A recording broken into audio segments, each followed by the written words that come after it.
today is February 24th, 2017. My name is Catherine Michaelis, and I am interviewing Gray Stamper at Georgia State University in downtown Atlanta for Georgia State's Women's March Oral History Project. So welcome, Gray, and thank you for being here. So I guess we're going to start out just by, I'll ask you a few questions just kind of about yourself and your background. Where were you born? Augusta, Georgia. Okay. And is that where you grew up? Yes. Did you have any brothers or sisters? No, I'm an only child. So what was your family like as far as like politics? Do you come from a politically active or politically aware family? Politically aware, but not very active. So my mother doesn't even vote, but both my parents are very conservative. Okay. And religiously conservative. Okay.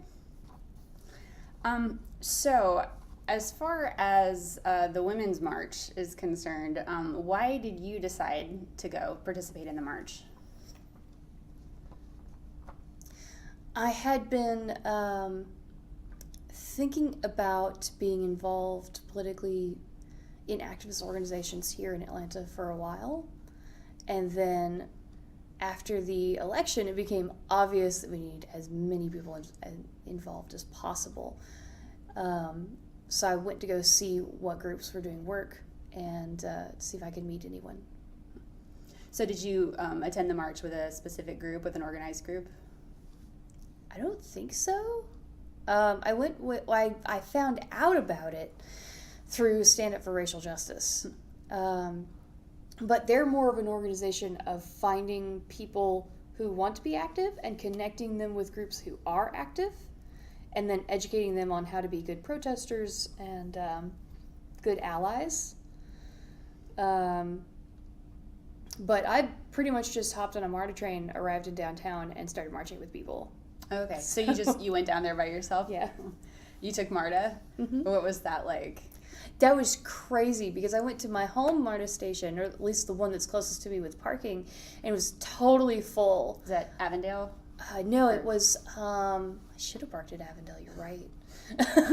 No, it was Eastlake. And there was somebody who was just going down the line giving people who were illegally parked tickets. And it was behind her, and she came out and she was like, okay, you need to go like way down there to Inman Park, and there's an extra lot, and here's some directions. And it was nuts. Someone was trying to follow me too, and we got separated because the way you had to do this crazy thing to cross the railroad tracks to get to this extra lot, and I think she gave up on me. Oh no. Because we didn't have phone, we didn't know each other. She was just following me, so I think she thought I was lost. So once you actually managed to get there, did you take the train from Eastlake? No, I took the train from Inman Park. Oh, from Inman Park. Okay, I'm sorry. Yeah. So what do you take MARTA very often? No, I only take MARTA for events. Okay.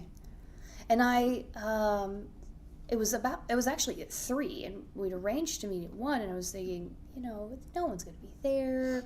By the time I get there, it'll be 4. It was only supposed to be from 1 to 5 anyway. And so I texted a member of Surge just to see, somebody who I happen to have their phone number, just to see if anything was still going on. And she said, oh yeah, I can't even see across the street. There's just a river of people pouring past me. So I said, okay, it's worth it to go. So once you got there, what was the atmosphere like? It was wonderful. So I've never been to a protest of any size. I went to a protest once of 20 people on the UGA campus, which was a great bonding experience, but it was not we're actually going to do something. It was mostly just a show of force. And I distinctly felt as I was walking down MLK that I was surrounded by people who would respect my gender identity. Mm-hmm. Thousands of people, which was amazing because I spend most of my time being ma'amed.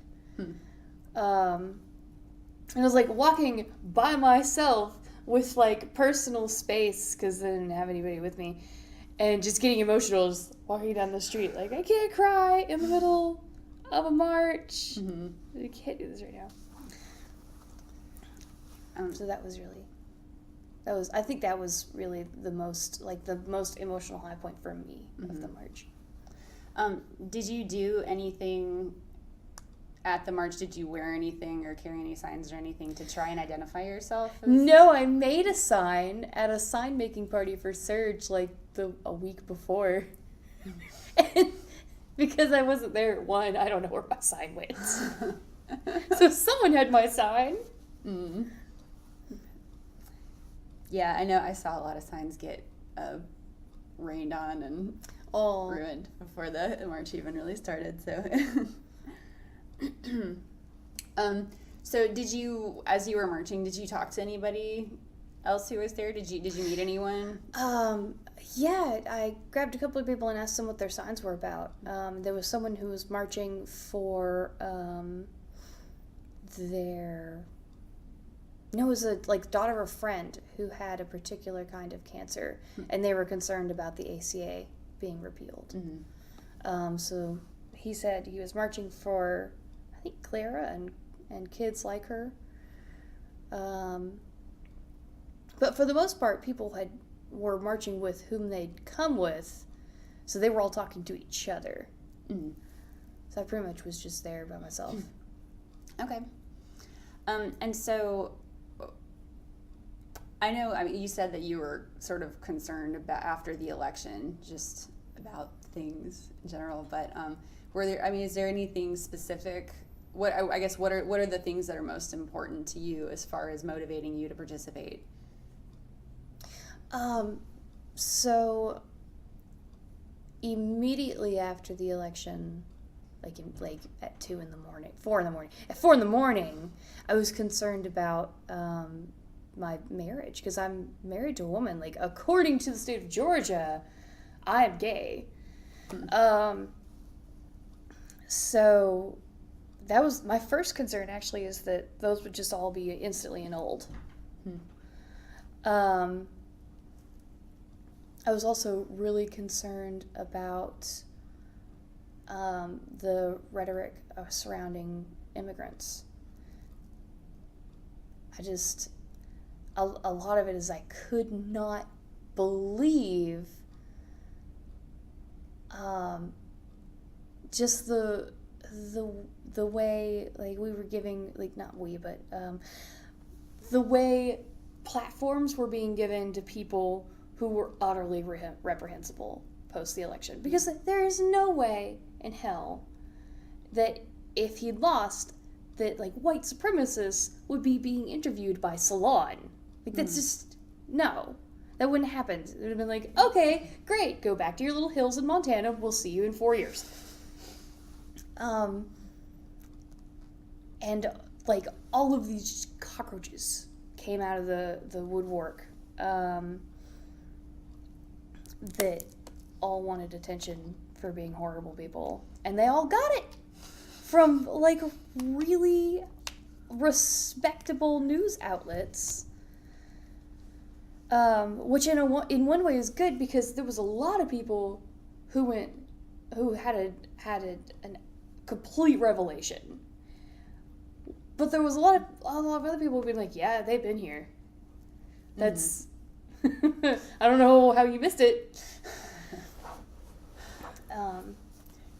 Yeah, I think that's a really good point. I think it's really sort of highlighted the differences between people. It sort of brought out, really shown who you made people think about who you associate with on a regular basis, and sort of what you've been able to avoid being exposed to. And I've surrounded myself with liberal friends. So I live in a little liberal conclave. Sorry, everyone in my house is gay, and no one in my house is totally cisgender. So a lot of that shapes our whole friend group, and so I thought it was just impossible for the election to come out the way it was. And I had thought what was going to happen is that Donald Trump would lose and the Republican Party would split in two, and we wouldn't hear from either of those two halves for a long time. And instead, I think what we're seeing is the opposite, is that the, bless you, thank you, the Democrats are going to split into like very, like as, like progressives, and I guess I'm not sure who the other side is. I guess it would be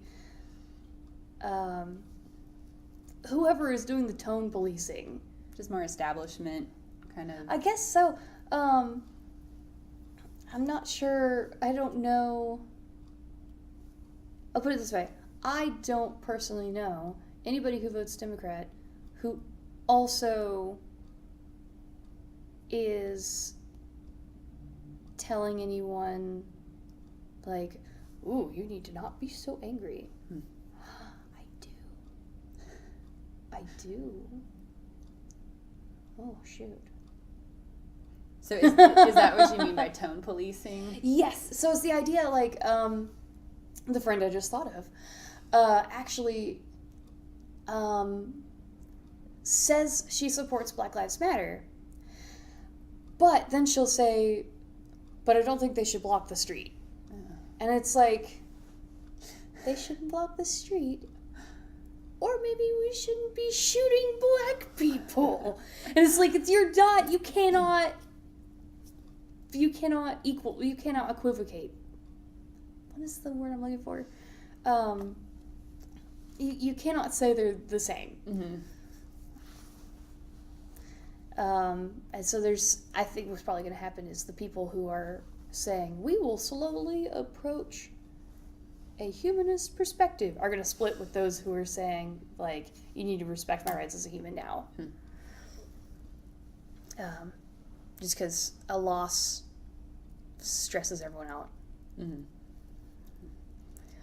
So, what have you, since the march, have you done anything with Surge or any other groups like that? Have you been participating in any more activist efforts? A little bit. So actually this past, like between January and February, is a wild and crazy season for publishing. And Oh, you work in publishing? Not yet. I'm an illustrator. I'm trying to work in publishing. But when publishing is busy, then I'm busy annoying people in publishing to see if they would like to use my art. So I have been just like slammed. But I'm going to a meeting tomorrow of the research committee for Surge. And I'm volunteering with the communications committee, since I could do art. Like, a lot of the rest of them are great at the social media, and I'm not. But I can produce something for them to put up there. Mm-hmm. So, Surge, just to be clear, is it's SURJ. It is Surge Atlanta, Stand Up for Standing Up racial justice. Okay, cool. So, what does the research committee do? The research committee for Surge? We haven't met yet. This is the first time.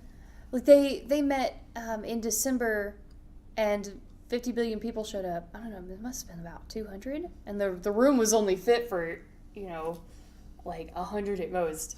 And that's when they broke up and said, if you want to be in these committees, do it. So this is going to be the first time the committees actually met. I am not sure exactly what the research committee is for. Okay. Mm-hmm. So since the election and since the march, I guess you've been, you felt like you really want to stay involved with the movement, keep the momentum going. How have you felt about, I guess, the climate in general, like the political climate? Do you think that do things feel as dire now as they did right after the election, or better, worse, different? I'm thinking.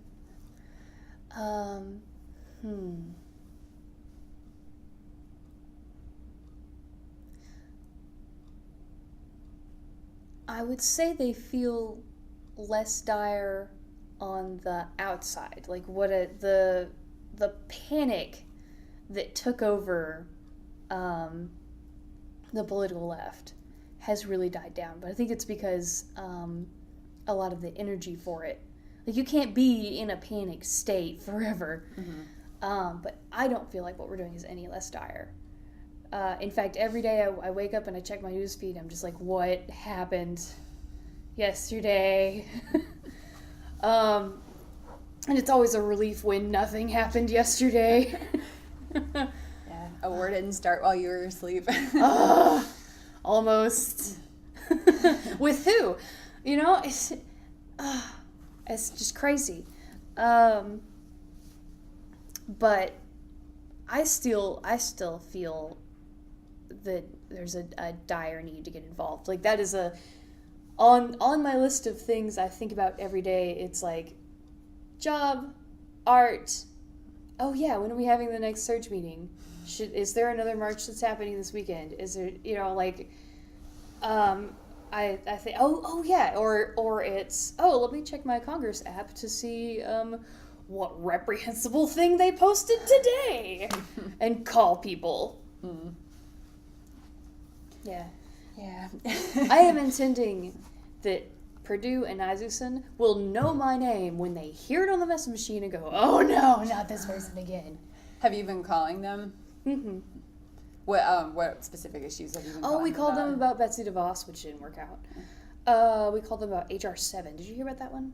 I don't remember. Which one was that? That was the bill to strengthen the Hyde Amendment. I forget. I think it was instead of making an amendment, it was going to make it official. And I don't think that's come up. I think they set it aside. The Hyde Amendment is... Oh, the Hyde Amendment is the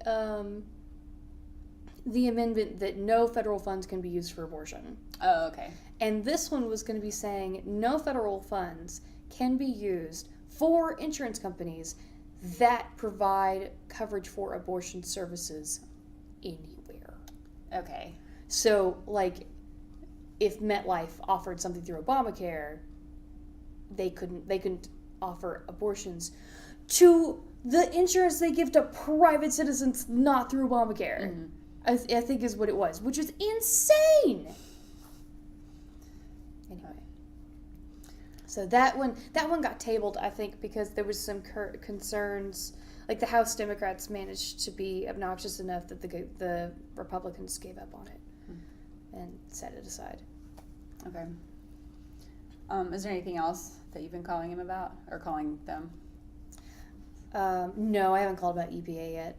Me too. That was louder milk. So I want to go back to the your experience at the march specifically. Yeah, because this is about the march, huh? Yeah. Ostensibly.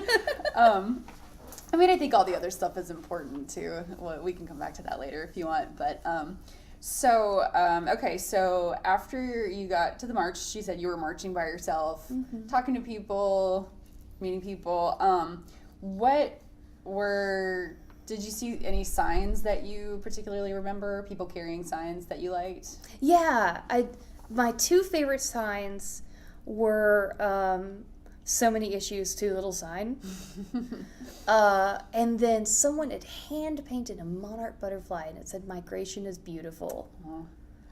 And I asked her about it. And she painted it herself, and it was so great. I'm sure as an illustrator, yeah, you as appreciated an illustrator, it's like, yes. That's cool. What about chants? Did you hear any chants? Oh gosh. Did you like? I'm terrible. I could barely. I also don't hear very well with background noise, so I spend most of the chant going, there's noises. But there was there was one about like educate, persist, resist, and I liked that one. Or something like that. Okay. Did you get there in time to hear any of the speakers? I did. I missed John Lewis, unfortunately. But the proprietors not owners. The organizers? Thank you. The organizers of the various groups who had come together to be part of the march, like J20 and, oh gosh, I don't remember who else. They spoke, and it was very heartening. Mm-hmm. Now, what is J20? I don't remember. Okay. Sorry. That's okay. That was the organization that Surge was partnering with to do signs for. That's where we got our messaging from for the signs, and it has to do with. I know it has to do with jail time. Like it was specifically about. No, it wasn't. It was about decreasing corruption in Atlanta, and one of the things that they talked about was making sure that people are apprehended safely by the police. And another things they were talking about is to decriminalize homelessness. Okay. So, while you were at the march, did you see anybody protesting the march? Yes. Talk about that. After the march basically broke up, there were 3 little extreme pro-lifers who were wandering down the street shouting about Jesus. And 3 of the original marchers had surrounded them and with their pro-life signs. And they were shouting things to drown out the pro-lifers. But Was that it? that's it. Okay. 3 people. 3 people showed up to a march of 60,000. And was the confrontation between the marchers and the protesters, was it just verbal? They weren't talking to each other at all. Huh. They were both shouting at people outside their little circle. Okay. They were completely ignoring each other. Other than the fact that obviously they were there for each other. Right. But there was no pushing, shoving, getting in people's faces, yelling at each other, nothing. Okay. So, did you, while you were marching, did you see the law enforcement presence there? Yes. And in fact, there was at one point in one of the speeches where one of the people was pointing at the Capitol building and said, "You see that house? That's your house. And you're going to let them run your house?" One of the marchers was saying No, that? Or one of the police? organizers. As she was talking about that, 2 more armed guards popped out on top of the house. Huh. And they started coming, like, there started to be more, just every time you looked over, there was more. Like, I think they got really concerned that during that speech, we might all rush the Capitol. And then they went away after she got done. Yeah, it's a little harrowing. Well, and you could tell from the expressions on their faces, like they were trying to be neutral, but there were some people who were definitely annoyed to be there, and there were some people who were with us. So you could see the On the street, the facial expressions on the people on the street who were just like okay. making sure people don't go back behind the Capitol building. So you and saw, stuff like were that. there armed guards on the street that you saw? No, those were police officers. Okay. Well, they would have been armed, but they weren't armed guards. They Right. were police officers. Okay.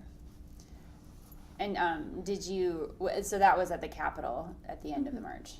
Did you see police along the route as you were marching? Just making sure people stayed on the route. Okay.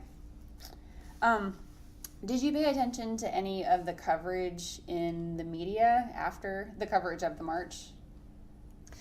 No, I didn't. Mostly because, well, I guess I did. The only thing I really paid attention to was how people compared that the march was so much bigger than the inauguration. Because that's just Schadenfreude. But for the most part, I don't listen to like talk news. I only read like researched articles because talk news just makes me crazy. You mean TV news? TV news, yeah. Mm-hmm. Because you're having to pontificate on something that they haven't had time to research properly. They don't necessarily know what they're talking about, yet they have to have a strong opinion. And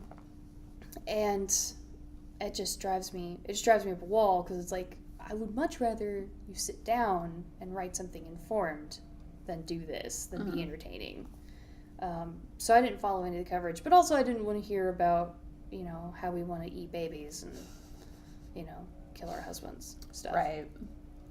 So, so you were at the Atlanta March, but there was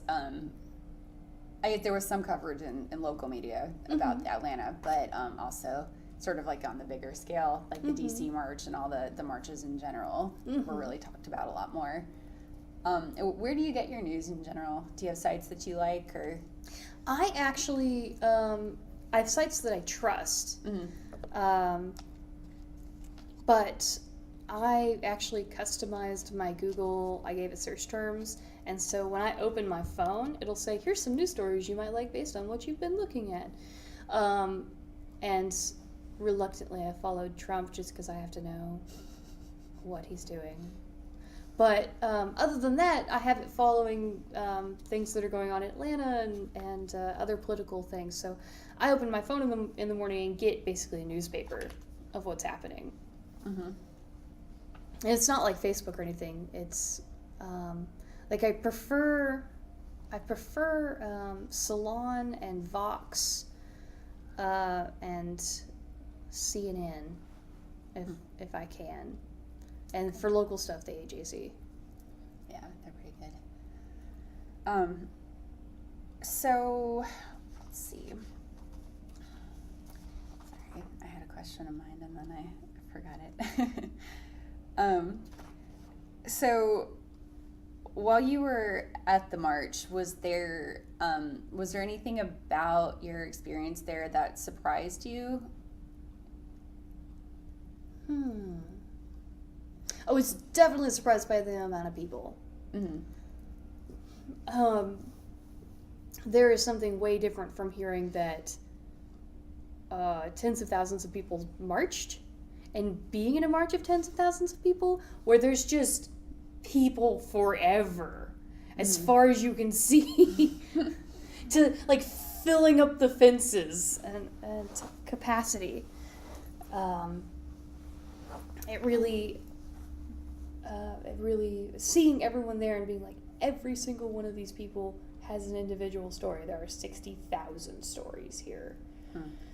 That was really eye-opening. I guess less surprising and more like really grounding. I was surprised to see armed guards. But I also had prepared just in case something went sour.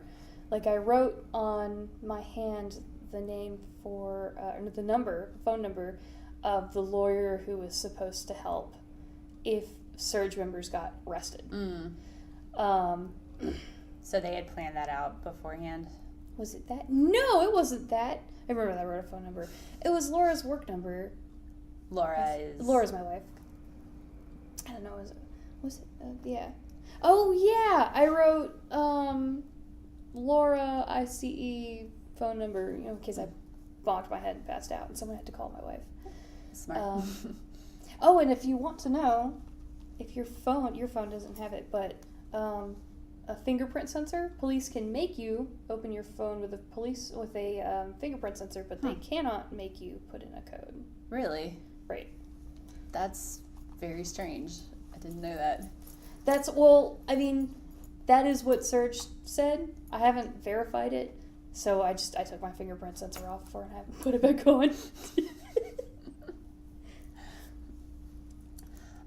So you mentioned earlier about feeling positively when you were at the march about being surrounded by people who respected your gender identity. Do you mind talking a little bit more about that?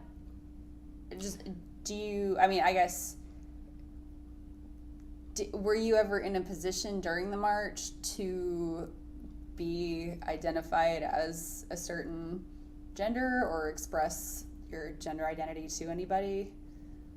No, but it was very interesting to be there and both simultaneously feel like I must be there because it is a member as a member of an in group, but simultaneously feel like a member of an out group because I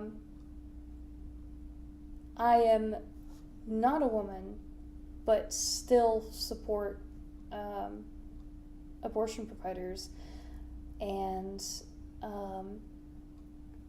I am in this position where I do not see myself as a woman, but the people we are fighting see me as part of that group. And so it was a very weird, almost dysphoric to be there, but not. It was dysphoric when I thought about it from an outsider's point of view. My dad would see me as being there because I'm a woman. But I would see me as being there as an ally. And so it was also strange to go to a protest for the first time as an ally and not somebody who was actually affected by war. I guess I am affected. Not go there as one of the people who's named in the march. It's a women's march. Okay. Did you... I guess when I was there, I felt like there were definitely, it was nominally a women's march, but it definitely seemed like people were bringing a lot of other concerns. Oh, yeah, to that the was table. everything. Once I got there, I was like, oh, yeah, okay, this is like everybody. But making the decision to go was strange. I felt weird, I considered whether I had a place there or whether it should be a woman-only space kind of thing. So were you worried that you, as somebody who doesn't identify as a woman, would be invading a space? Okay. Right. And did you feel that way at all when you were there? No, there were lots of families there. There was people supporting each and all kinds of causes. And I would love to, if there could be any sort of statistics, but I saw lots of people who were probably genderqueer too. So they weren't technically women either. And there was a lot of LGBT support there as well. Have you talked to anybody else that you know who marched either in Atlanta or DC or anywhere else who is genderqueer or non-cisgendered? Have you talked to anybody else about their experiences and how they felt? Okay. Oh, this is recorded. No, I haven't. Sorry. I'll just shake my head in front of the recorder. Thanks.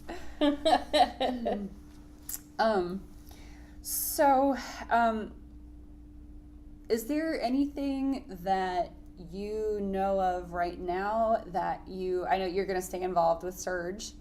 Is there anything else specific that you are planning to do in the future or that you think you might like to do to stay involved with the movement? Yes. So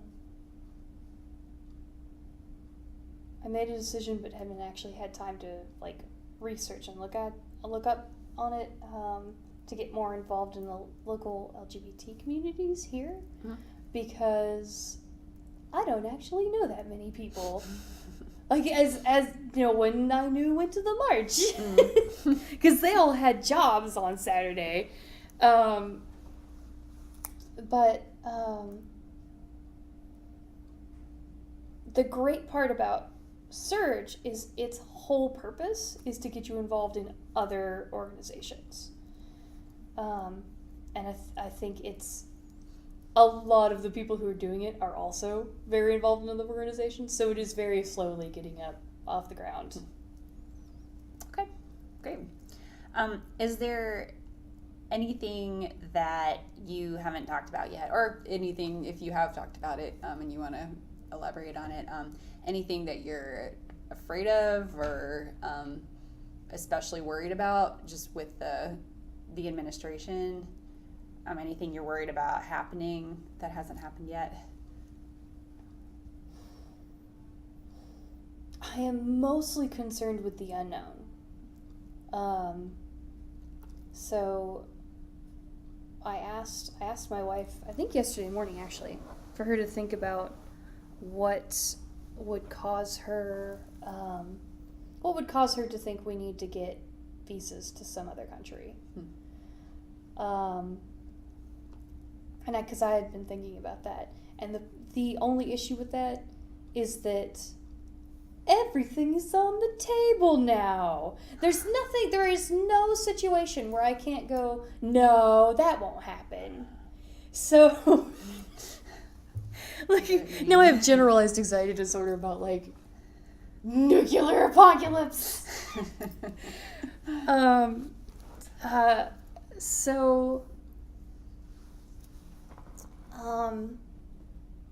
I have had to set it aside and say we will fight things as they happen. Mm-hmm.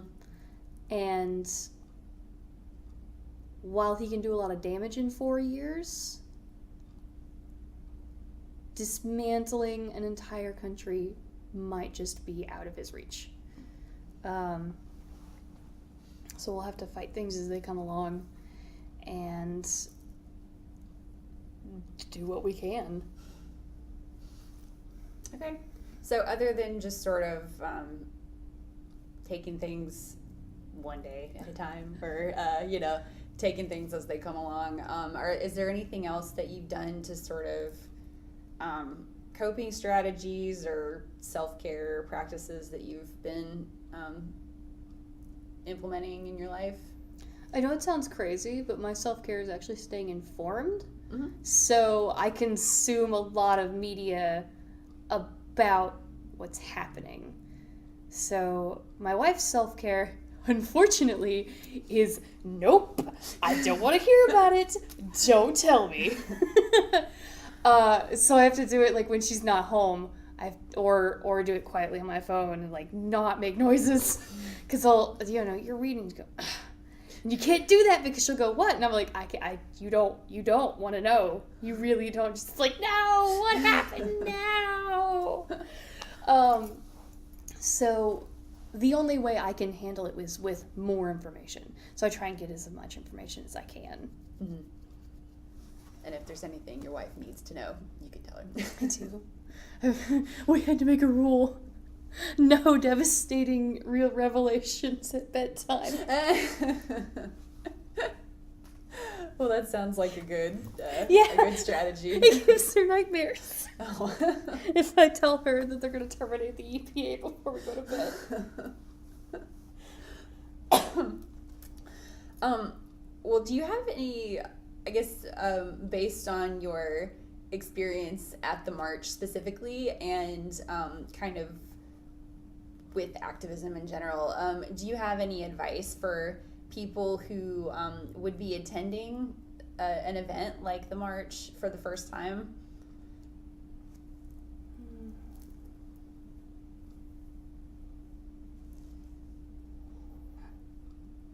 Was there anything that you didn't do that you maybe wish you had done? Oh yeah, bring water. It's wear comfortable shoes, bring water, hope for the best, prepare for the worst. But the good news is that at marches like this or at protests, even smaller ones, there are going to be people bringing medical supplies, someone will bring water, and there will be someone out there preparing for tear gas canisters, no matter what. So the other thing I would suggest is find a group of people and come with them, because it was very weird to be there by myself. To be like alone, surrounded by people. It was a very strange feeling. Okay. And is there any advice that you would give people about just getting involved in general and activist groups or? Yes, I would say be honest with yourself about what you can handle. If you can give money, that's great. If you can't, see if you can give time. And do what is safe for you. There are people out there who can break back into somebody's house that has been stolen by a bank and squat there until they get it back. And there are people who cannot afford to do that. Mm-hmm. And that is okay. Like, every level of involvement helps. So look honestly at how much time you have and the skills you can contribute. Find somebody who needs that. And don't do just what you think you should do what you're passionate about. Because if you spend a bunch of emotional energy trying to work on the cause that you think is the best rather than the one that you really feel for, you're not going to be able to help as much. So that's what I would say. Cool. I think that's good advice. Well, is there anything else that we haven't talked about that you'd like to add? I don't believe so. Okay, well, I think we'll wrap it up then. But thanks again for being here and contributing your story to the project.